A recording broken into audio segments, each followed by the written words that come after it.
This is Brian, Atlanta Hot Tub Center and Tub Talk 101. And guys, today I want to talk about the difference between self-supporting shell and non-self-supporting shell and why this might be important to you. You know, we talk a lot about the manufacturing process of hot tubs, right? And your internet stuff is mainly all non-self-supporting shell stuff. And you guys know from watching my videos that I always say that most of the non-self-supporting shell stuff from our experience lasts about 6-7 years, maybe 8 years tops, and then you got to replace it, right? Because the shell can't support its own weight with water in it, and through expanding and contracting and the flexing of the shell surface, you start to lose its support, right? Because they're supporting it with chunks of insulation and 2x4s and wood, right? So as it continues to expand, right, eventually you start losing that support. So a self-supporting shell hot tub, right, hand-rolled fiberglass self-supporting shell, that's a different animal. You don't need chunks of insulation and 2x4s and such to be able to support that shell surface. The shell can support its own weight with water in it. And it takes a substantial amount of more time to create a self-supporting shell hot tub, right? You have to roll on each layer of fiberglass, right? But it makes it so much stronger. So what I've got here today, guys, is I've got, your typical internet hot tub, non-self-supporting shell, okay? So this shell does not support its own weight, and you can see here, there was a 2x4 here, and then there was foam here. So the foam went up to this 2x4, and of course the 2x4 touched the ground, and of course they're making sure that this shell is very, very, very close to the actual ground, right? And the reason they're doing that is because they have to, because this shell can't support its own weight. So they've got to make sure that they've got a 2x4, right? And some foam up underneath it, right? So that way the actual shell is hitting the actual ground when it's done, right? So it's being supported. Okay, so what I want to show you here, guys, is I want to show you, with even pushing on this, guys, I can feel, just by pushing on this, I can actually feel the flex in the actual shell surface. And so what I've got here, right, is I've just got a rubber mallet, and I just want to show you.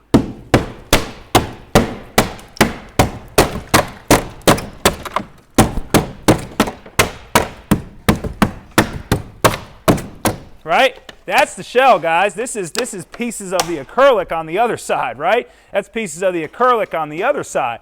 So you can see, the weakness in this actual shell surface. I just put a huge hole in this. Now, obviously, we're not doing anything with this hot tub.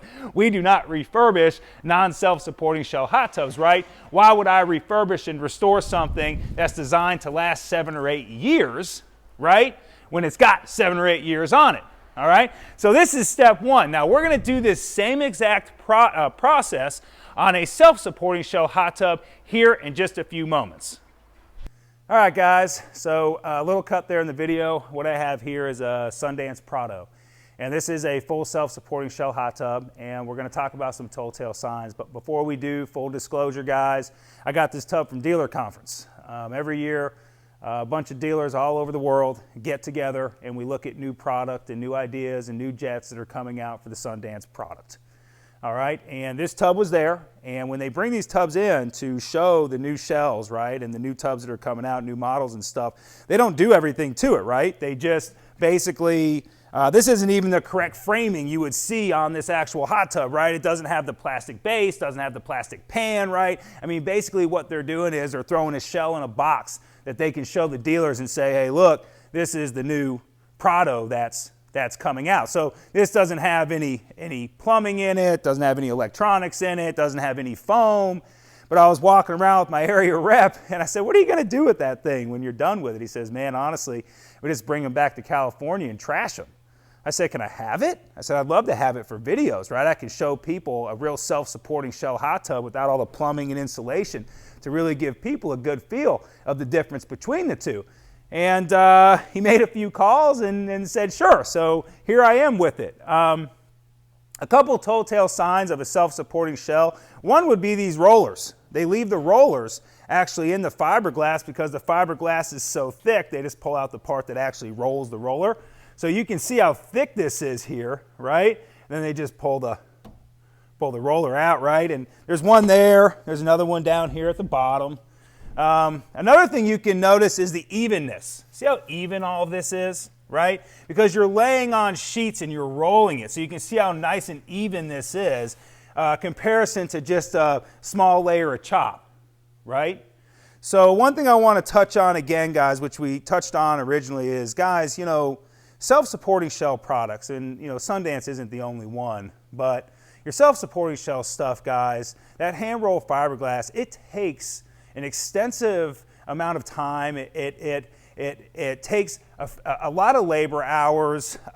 The materials cost substantially more to manufacture, right? Since they're going to all that trouble to create a self-supporting shell, guys, a shell that's going to last 25, 30 years, they're not going to go cheap on everything else. So, you know, theoretically, okay, for the most part, 90% of the time, you're going to get better jetting, better electronics, better insulation, you know, better filtration, all those things, right? Where when you have a non-self-supporting shell product, the manufacturer knows it's a 7, 6, 7, 8, you know, year product, and you know they're gonna basically, they know that you're basically gonna toss it and buy another one, so they're not gonna put a bunch of money into the plumbing design, into the motors and filtration and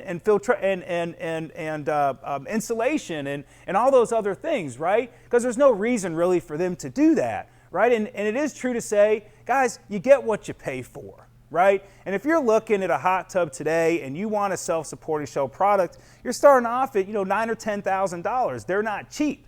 But let me show you what you do get. So you're probably thinking to yourself right now, hey, are you going to hit this thing like you hit the other one?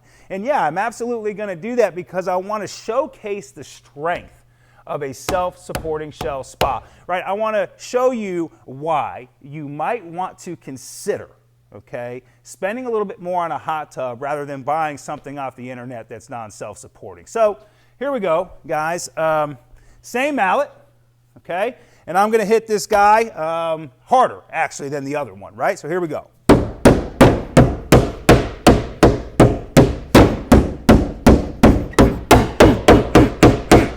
Okay? All right, so that was kind of fun. As you can see, guys, you can see there's not a crack in here. And you can come up, you can get up close, Dusty, if you want. There's no crack. There's nothing here, guys. It's all as even, as smooth as it was before I hit it, okay? So this shows you the strength. Guys, it would take a lot to crack a self-supporting shell product. I mean, I'm sure if I went and I grabbed the sledge, I could hit it a few times and get it to crack, but it takes a lot, guys. So that really shows you the strength of a self-supporting shell hot tub.